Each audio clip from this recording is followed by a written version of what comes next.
You were a corporate attorney for 27 years. Some might ask how that impacts your ability to be a good congresswoman now. Yeah. Let me tweak that experience just a little bit, if I may, Sure. because I've worked 27 years in the energy industry. About Aha. half of that time was as a lawyer, and that was in-house doing business deals, mergers and acquisitions, growing businesses, having to change and transform businesses. So that has been one experience, and I love the law. I love the rule of law. I think it is one of the things that is so important and precious about the United States with our constitutional democratic republic. It provides civility. It provides a way to come together to do business. And when we have differences, we have rule of law. But then the other half of my career was leading the sustainability group.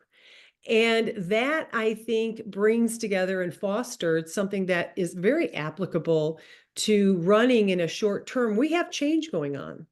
With the passing of Sheila Jackson Lee, we will have a new Congresswoman in this seat in November for the remaining term.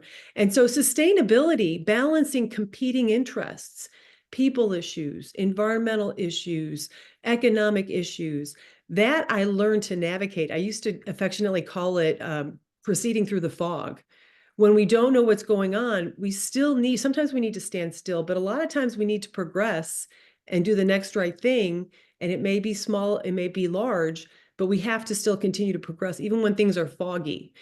So that experience, I think, allows me to understand the law, respect the law, love the law. I worked in policy in both of those roles for 20, almost 30 years now. So how laws are developed, how regulations are developed, that's a great strength that I bring to this seat and to all of our residents, the diversity that we talked about in the first question of District 18. You know, as we look at that, it's kind of interesting because do some people come to you and say, isn't it an oxymoron to be called a sustainability person if you're involved with the oil and gas industry? Because of course that's the big Satan of fossil fuels. Right. Yes, we hear that. And the other challenge is when we think about sustainability, I think of an intersecting Venn diagram with three circles, and we aim for that sweet spot where people issues, environmental issues, economic issues are in balance.